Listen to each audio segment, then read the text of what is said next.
and the oils from your skin will unfortunately kill that. Second rule, and this goes for mostly little kiddos, there's darkness in the cave. It is very tempting and alluring to sprint into the darkness. I'm going to ask that you don't do that. We do have a cave troll. I've lost 3 kids, and if I lose 2 more, I have to wear a funny little hat. So we're going to try to avoid that. Whoa! Uh-oh. No running. All right, and the last rule, and this is a personal rule, it's not on the sign. Everyone must ask a question or I let no one out of the cave. Okay, my tour group from like 2 weeks ago is still down there. One guy just can't think of a question, so hopefully that's not gonna be you guys, all right? Must it be a cave-related question, or can we ask you anything? Anything, I want to Hear that, Lila? This is your opportunity. any question, just pick the brain of a high school senior. Yeah. All right, so we're gonna start heading down, and throughout the tour I'm gonna be stopping you guys the history, because I think this cave has a really, really cool like story behind it. Okay. And I really just love telling stories. Uh-huh. All right. I hope nothing scary story that we will have to come back up. Oh, yeah, lots of scary stories. So friends, finally here it is. We get to go inside Cave Without the Name, and the tour guide, he was funny. He was, very knowledgeable about the cave, and I just had a wonderful time, and I got to meet this wonderful family that happened to be in the tour together. And thank you so much for letting me make this video, and hopefully you all are doing great, and thank you. My good friend Friday is gone. There's a bat used to live here. And also friends, one thing, this video and then the next, I'm going to make 2 episodes of the video, because this one itself is going to be a very long video. Since I did not want to lose any of the recording clips that I made, I just wanted to, share with you guys how beautiful this place is. So it's a long video, this one, as well as the second one of the cave. That's going to be episode number, I think 3 or 4. So I will. This nice little entrance out right here for you. If you were as tall or taller than me, watch your head. And if you do hit your head, watch your language. This is very important. Oh, we have those like that. You can touch the handrail. Handrail's fine. The handrail is all right. So I gotta find this. So usually on bigger tours, I skip this entirely, but I have to. But with these smaller groups, it's really cool and really easy to find. Sometimes. Daddy, look. There's a shark's tooth, like a fully intact shark's tooth in this wall. Yeah, that's the spot. Where is it, is the question. If I spend like too much time on this, I'm just gonna skip. But, what the heck? Alright. It's a huge letdown, I'm so sorry. Believe it or not, a beige shark's tooth is very hard to find in a Beige wall. beige wall. Yes, ma'am. What was it? It was on one of the outer, that's right here. Alright. You guys see that? It's a fully intact shark's tooth. I found that. A tour guide, his name is Seth, I think. I'm not sure. He claims credit for it, but can't be too sure nowadays. Alright. Sometimes I wish this cave had like a stereo system so we could like be playing like music during the tour to avoid like silences. Huh? I'm scared of the dark. Me too. Odd choice to come to a cave. That's my brother. My brother is really scared. There's the lookup. Alright, so seems like some of you guys already found this. So if you guys look straight up, especially once you get to this decrepit PVC pipe, if you guys look straight up, this is the original entrance to the cave. This was the only way in or out of the cave until about 1936 when we opened for business. Or actually, more accurately, started renovating to open for business. So let's flash back a little. It was the early 1920s. There was a German farmer who was wondering, hey, where are all my sheep and goats going? Look, he thought it was a predator, and the story goes he was out here one night with a shotgun at like 2 a.m. trying to find like a wolf or something, right? And he tripped and almost actually fell into this hole that you see right here. But, he stopped himself. The next morning, he walked down, found the hole, looked straight down, and sure enough, there were all his sheep and goats. I'm supposed to say resting peacefully, but you're big lads, you can figure it out. They're quite dead anyways. So the dad did the logical thing, father a year, you know how he is. He tied a rope around his 7-year-old boy, wait, not 7, it was like, I think 11. 11-year-old boy's waist and lowered him into the hole and said, hey, grab those goats while you're down there, right? You know how it is, small town, kid came up, kid came up, said, Dad, there's a whole world down here. Kid told his school buddies, Dad told his drinking buddies. Soon enough, everyone knew there was a cave on this guy's property. Now, does anyone here know what was happening in the early 1920s in America? Prohibition. Prohibition, yes, sir. That's a historian. Alright, so, in the early 1920s, there's something called prohibition. That means no alcohol, like sales or consumption. And us Texans, we really didn't like that. So there were a bunch of people called moonshiners. These were people essentially just illegally making and brewing it. Moonshiners approached this guy and said, hey, you can make some alcohol on your property. He said, 100%, just give me some, right? And sure enough, if you come to this room right here, you can see where they did it.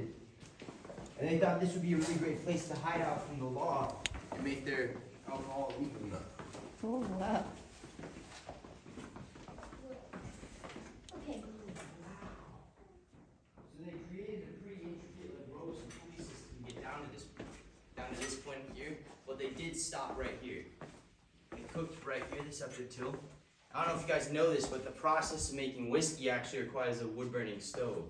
So if you look up, you can see the smoke is still deposited on the ceiling from all the cigarettes and smoke that they were making down here. Pretty cool to see.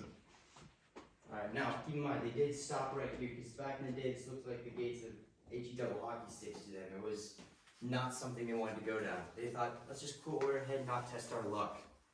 Right? So they made a great profit down here, never got caught. Sold out a speakeasy down the street. The sign is still there, it's very faded. So as you guys are driving out, try to find a speakeasy sign. Anyways, so I saw a speakeasy down the street.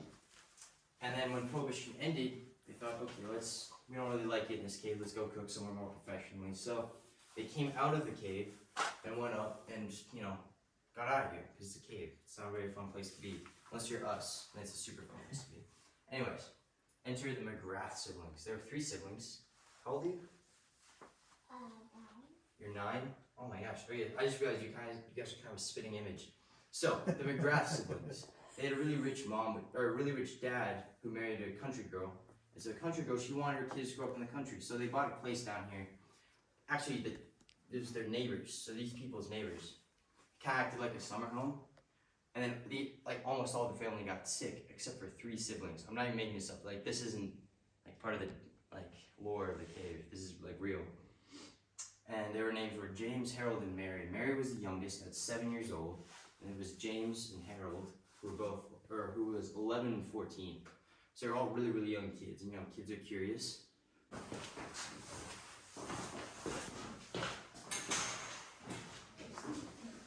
So you guys can't quite see what I'm seeing yet, but if you look to your right, there's a smaller hole than the one we're going to be going into. That's the hole where James, Harold, and Mary crawled through to get into this big old cavern we're about to go into.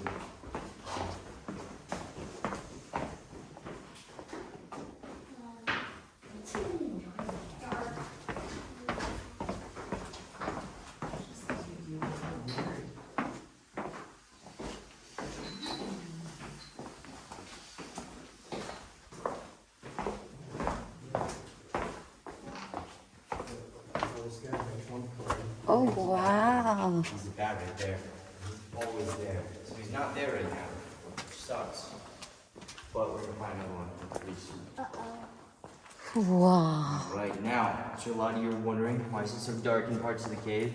I do this for 2 reasons. First, I'm a huge believer in dramatic reveals, okay? Huge.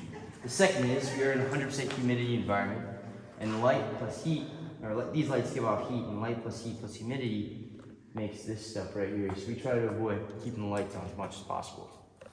Now, the fun part. So I want to take a guess at how old this structure right here is. It's called a column. It touches both the ceiling and the floor. 50,000 here. 50,000? Come on, kids. You can chip in. Remember, Einstein said time is relative. 100,000? That's a really good guess, actually. It's a lot closer than most people do. Alright, so this is actually about 200,000 years old, or 250,000 years old. There's about 100 to 1,000 years per inch of cave growth in our cave. Think about that. It's so many of these structures took so incredibly long to make, but it is super, super variable. So a structure like this could be just as old as a structure like this, all just depending on the water. And from the looks of it, is absolutely not as old. This is a much younger structure. Anyways, so I have to catch you guys up with a little bit of the cave lingo. Any idea what we call this when it doesn't quite reach the ceiling? Stalagmite, yes ma'am. The way I like to remember that is that it might reach the ceiling. Now kids, what's the other one called? Hangs tightly to the ceiling. Stalactite, yes sir. So, the way I remember that is it hangs tightly to the ceiling. So stalagmite might reach the ceiling, stalactite hangs tightly to the ceiling. Alright, now, first dramatic reveal time. You guys ready? Yeah. Yes! Oh my gosh. Oh, It looks wow. super cool to you guys, but little do you know, that makes me super happy because these lights, they don't turn on sometimes. It's super awkward. And I get like, oh, I get disappointed. Like, oh. So will that one eventually like reach? It's still growing to this day. Yeah. So by the time my great grandchildren have their first children, then this might be close to touching. That's how long some of these things are. What'd you say, how many years per inch? So it's about 100 to 1,000 years per inch of cave growth. But it's super weird because there's a lot of things that grow super fast. Like I'm gonna show you something in this next room. Depends on what's in the water, right? Well, It's a mineral deposit. so it's calcite deposits. Yeah. And so it does depend on the calcite concentration, but it also depends on like how fast it's dripping. Yes. Okay, there we go. I usually just stop people with lectures. That's my question. There you go. Alright, so, if you guys would come over here real quick, just 1 second, just to show you guys a couple cool things. So, there's 2 types of rocks in this cave, and they both interact with water in different ways. First of which is limestone. So, I don't know if you guys knew this, but Texas actually used to be under a shallow ocean back in the day. And these ocean currents ripped through here oh so long ago, and created this nice big cavern that we're currently standing in. The second rock in this cave is called calcite. Everything makes up something that looks cool. This formation is forged, all the little spiky bits, those are all calcite.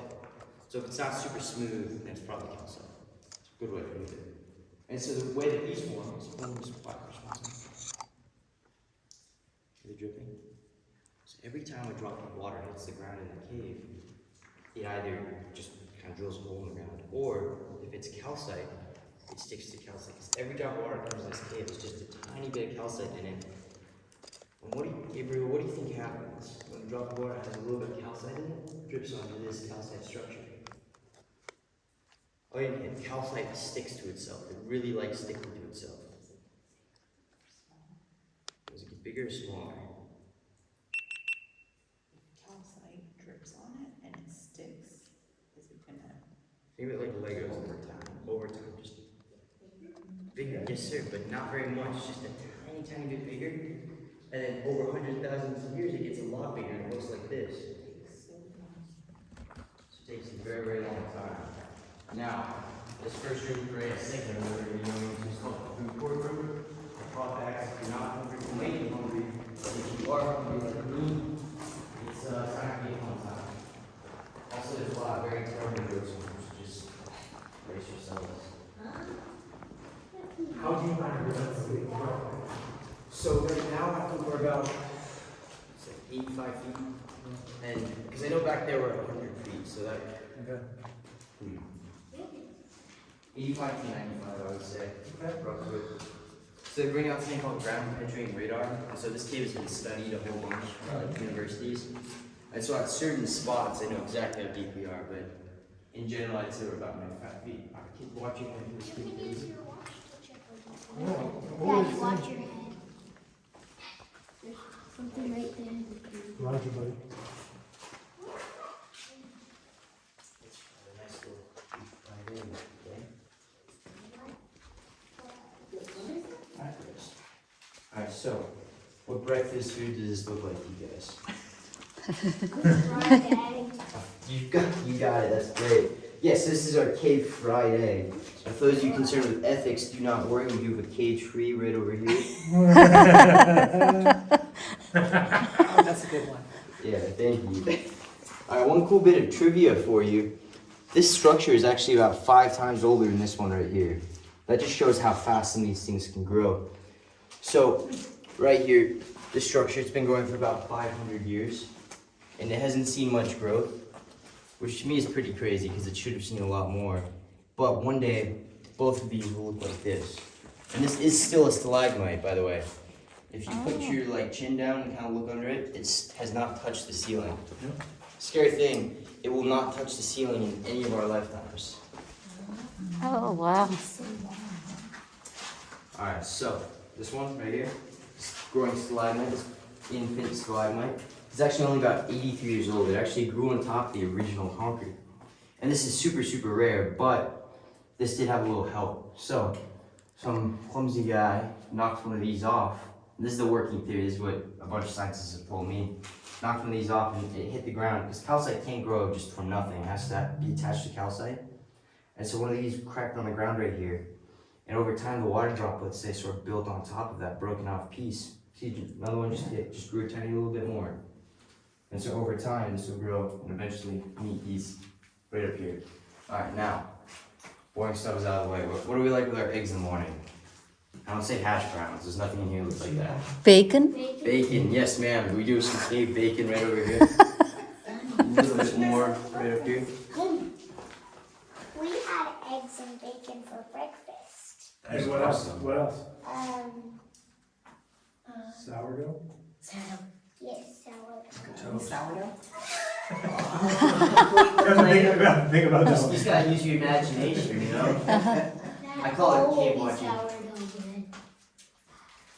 It's kind of cool actually. So scientists, believe it or not, do actually call this cave bacon. So we got cave bacon, drapery formations, and flowstone. So there's 3 types of sort of nuances when it comes to stalactites. So it's super thin, you can see light through it. It's called cave bacon. I call it extra crispy because you can bite into it. That's how brittle and thin it is. Yeah, it won't taste. I'm glad you think that because a kid did try to bite into it one time. That was, yeah, it was pretty gross. He did not like the taste. And drapery, when it kind of looks like this, it's kind of like fabric. It has a lot of ripples and waves in it. And then flowstone is more like this, when it kind of flows off the wall for a long, long period of time. This one is probably one of the more common ones. So if you touch this one, is it like very brittle? This one is not. So this is, this one would be, because it's super, super thin. You can see light through it. This one you would have a hard time seeing light through. And someone actually did knock a piece of it off. So if you look under, you can kind of see sort of all the calcite growing on top of itself in layers. Because that's what it is, it grows with little water droplets. So it does tend to grow in layers. All right, next. Nice little snack. We do some cave popcorn right up here. You guys trying to be healthy? We do have a nice little cave carrot. If you're trying not to be healthy, you know, get rid of that summer bod, it's winter. You got a nice little cave 40 scoop ice cream cone. Oh, yeah. Anyone want to guess the flavor? Ooh. Come on. Don't say vanilla. I've never heard that before. What did you say? She said pineapple. I've never heard that before. Actually, I may have heard that once. Chocolate caramel? Chocolate caramel. It is Rocky Road. Oh. If it can be made into not so great fun, it will be. Alright, Gabriel, you said you wanted to cave today, right? Yeah, you did. Now's your chance. We're gonna crawl through here. You ready? No. Let's go. I'm just messing with you, man. We're not gonna go through here. But we could. So, there's a psychopath in the shop. Actually, I don't think he's working there, but the guy in the shop who works here, his name is Mike. Mike is crazy. Mike likes caving. We do not like caving, right? It's weird. So Mike, he crawled down here for about an hour and a half. There's only about this much clearance, right? Which is insane. Actually, it's a little less. It's more like that because you can't even sit up. You have to crawl. Imagine being like a snake or something behind you. Like, it's just, Oh. yeah, it's over. Anyways, so after about an hour and a half of crawling in this direction, you'll come into a room about this like wide, but 3 times as tall, and the formations in it are almost pure white. So it's like the wintering room. What it means when a formation is white like this, or our nice little Arctic grapes right over here. But what it means when it's white like this is it's super, super young. I'm gonna say something that sounds a little weird, so just brace with me here. Texas is running out of dirt. Now, I know that sounds really weird, right? But over the past like couple 100,000 years, or couple 50,000 years more, that's a little bit more accurate, the water coming to this cave has been more and more filtered, so it's been more water and calcite as opposed to water calcite, like all this other random stuff that makes it grow brown like this. So it's growing white more recently. All right, now, oh, by the way, while that wintering room was very beautiful, after about an hour and a half of crawling, Mike said it was 100% not worth it. Actually, might be a... No. Can I see in there? Yeah, of course. So it goes on this way. Mercy. Wow. You could open that up if you, I mean, Well, we couldn't really. So there's a bunch of like national caving organizations that we have to answer to, even though this is privately owned. So we couldn't just go in there and just try to open it up. right. But that has been very, very much explored. Like, I was about to, and I just realized that sounds terrible. Yes. All right. I'm just a little freaked out. There's something down there. I don't like being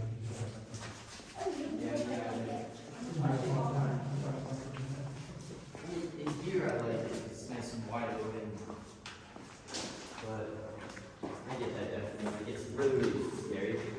It's like you have to, in order to like be tour guide, you have to get out here when it's like pitch black. That was scary. That was terrifying. Or to get out in case there's a power failure? Well, no, they don't have their phones, so it's completely fine. Yeah, okay. It did actually happen one time to me, but everyone just turned on the flashlights. Alright, now, I always joke this is the nice hardwood floor underneath the terrible shag carpet right here. So, the man who bought this place, his name was Jimmy Horn, right? Jimmy Horn, remember that name? One of Jimmy Horn's favorite things was concrete. So if you look down, he put concrete absolutely everywhere. And unfortunately, that did kill a large part of the cave. But there was a guy who said, hey, let's get rid of that concrete, get rid of that dirt and see what's underneath. And this is the natural cave floor. Pretty cool looking, right? Very smooth. And then this right here, this is probably one of my favorite structures in the entire cave. One of the reason, I know you guys are thinking, hey, it looks just like this one, what's so special about it? Well, this formation actually has a very, very special backstory. If you look, it actually has 1, 2, 3, 4 distinct cracks in the bottom right here. Now what happened was, way back when, some kids broke down here, it was 2002, some kids broke down here with baseball bats, absolutely wrecked this thing, right? Yeah, it's tragic, but with the help of UT Austin, we were able to make like a cave glue. It's the best way to put it. It's made out of this really fast-acting calcite, and so we were able to put it back together, and it's still alive and still going to this day. Do not worry, I'm still an Aggies fan. You guys look up, these are called soda straws. These are actually hollow, so you can't use them as straws. The drink probably wouldn't taste very good, but it can be used that way. And if you guys look right here, these little things jutting out the sides, these are called helectites. Just a little random bit of science for you. What is it called? This is called a helectite when it's Selectite. yes, when it goes out the side. I got you. There's a whole bunch more if you guys are looking in here. Like this one just straight goes sideways. Right there. A lot better examples.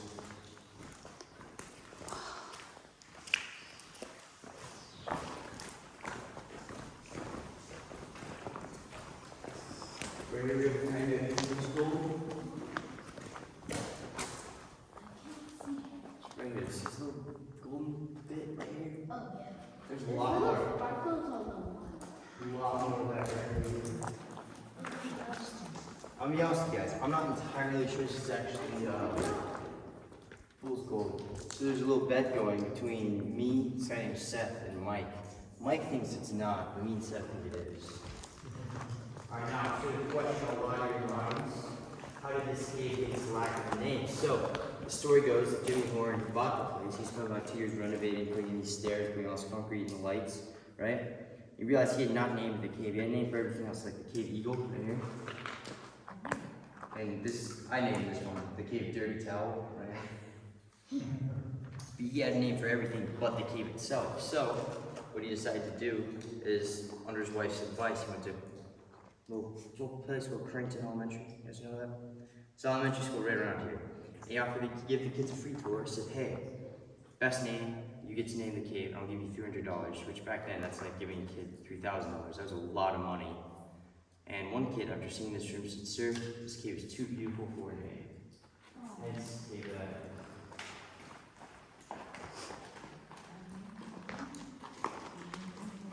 Wow. Alright, guys, look to your right and my left. You see this real thick, viscous mud?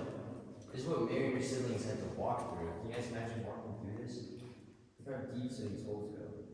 One thing I find really, really funny, in the interview, Mary's quoted as saying she was less afraid of losing her life in this cave and more afraid of losing her shoes because her mother would kill her. You guys look right here. This is actually a stalagmite that fell from right up here. So don't be too loud or that will happen to you. I'm legally required to say it. Called the Pelican Formation. There's 3 in this room. Got one right here, one right here. The Queen's throne itself.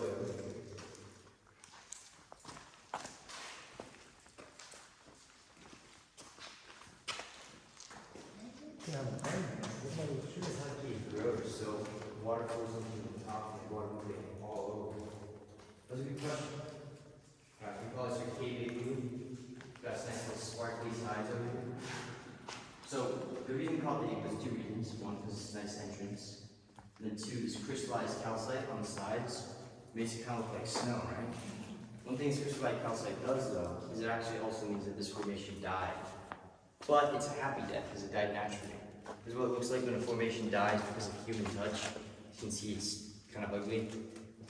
And this is nice and pretty. So that's good. Pretty poetic. The most beautiful things in this cave are dead usually, actually.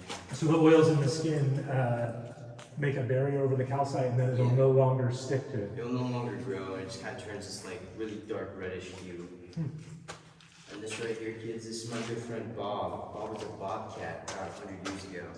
He fell down this hole. He's already bones right here. You can kind of see some of them. So he fell down this hole about 100 years ago.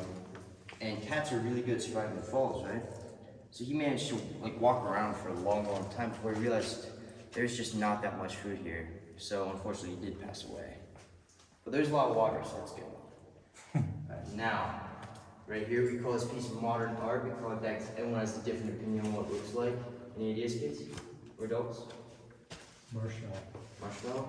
That looks like Water fountain? I like that one. Mushroom. I get mushroom a lot, mushroom cloud. Favorite one that I've heard so far is Donald Trump's hairpiece. And right next to it, we have a nice little cave nativity scene. Got Joseph and Baby Jesus and the 3 wise men over here. And then across the way, we have a nice little city. One cool thing about me, I can make the sun rise and set. I just have to say that. Alright, now, I'm not sure you guys noticed this, but my voice just got a whole lot more loud, a little bit more echoey. Anyone want to guess why? Yes, you actually called the dome. And one cool thing the domes do, they're fast in a bunch of different directions. So I don't know if you guys know this kind of stage, these chairs over here. So we actually have concerts in here. And weddings, like literally there was a wedding like last week. So there's a whole bunch of cool events that go down in this room. Music videos were shot down here. Yeah. Are you guys singers? No. Definitely not. Are you guys whistlers?